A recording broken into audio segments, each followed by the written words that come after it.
You're all set to release your podcast to the world, but how on earth does this happen?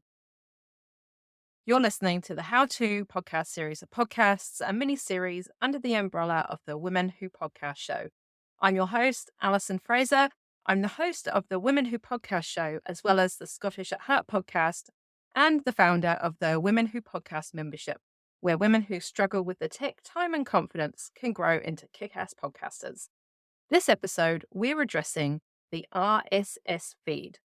By the end of this, you'll know exactly what it is, how it works, and how you can use it to get your podcast in all the places so that each and every episode reaches your listeners every single time. I'll have links to everything I mention in the show notes, so don't worry so much about taking notes.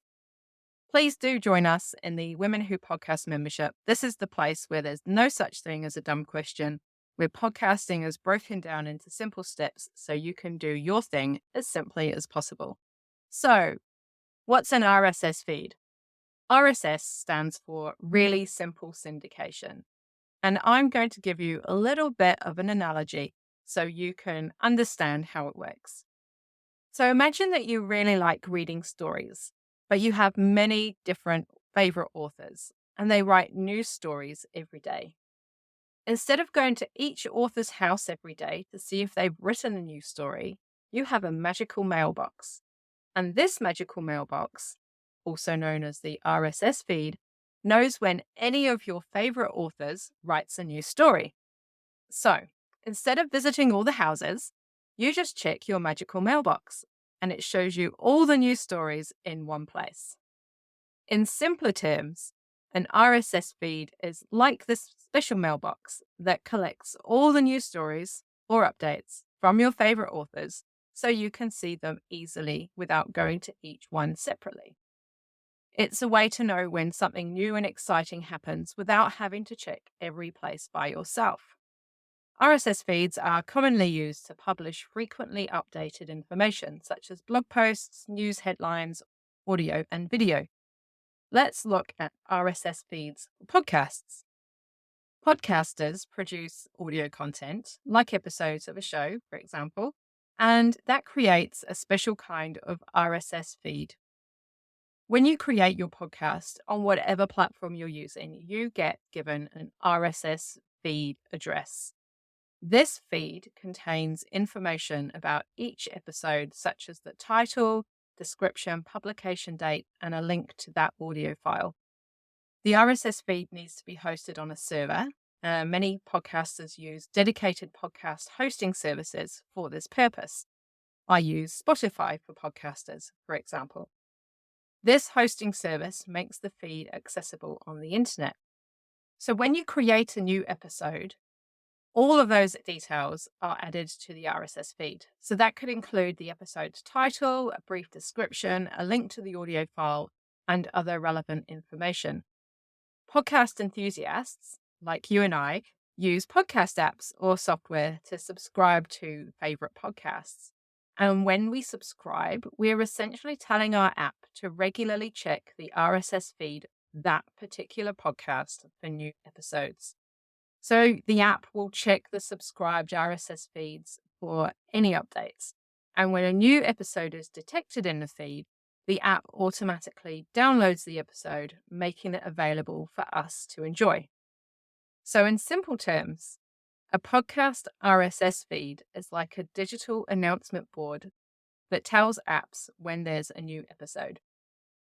People subscribe to their favorite podcasts, and their podcast app keeps an eye on those announcement boards, the RSS feeds, ensuring that we never miss a new episode.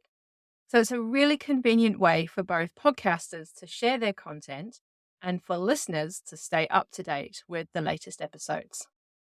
The key advantage of RSS is that it allows listeners to centralize and organize content from multiple sources all in one place without the need to visit each website individually to check if there's something new. Could you imagine going to all of your favorite podcast websites to check if they had a new episode? I know I would quickly give up on quite a few and probably only end up with one or two podcasts. Instead, an RSS feed and a podcast app like the Apple Podcasts app means that you just have to open it to see what new episodes are available. So, how do you make that connection? This is all done when you get started with your podcast. When you create your podcast in your chosen podcast server, you get given your RSS feed link. And you can take that link and submit it to all the different podcast directories. These directories may include Amazon Music, Apple Podcasts, Spotify, iHeartRadio, etc.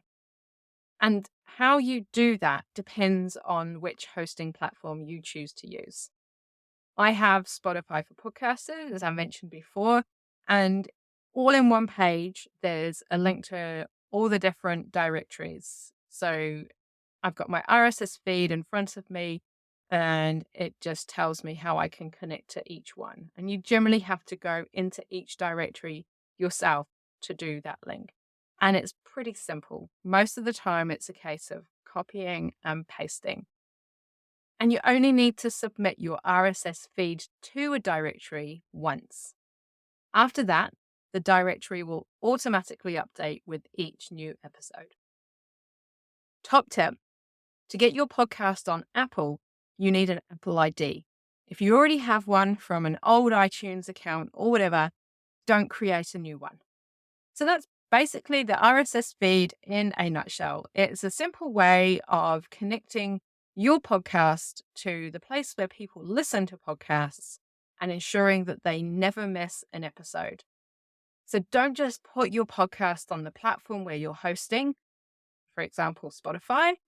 You want to have it in all the places, but once you've done it, you don't have to do it again. Got any questions?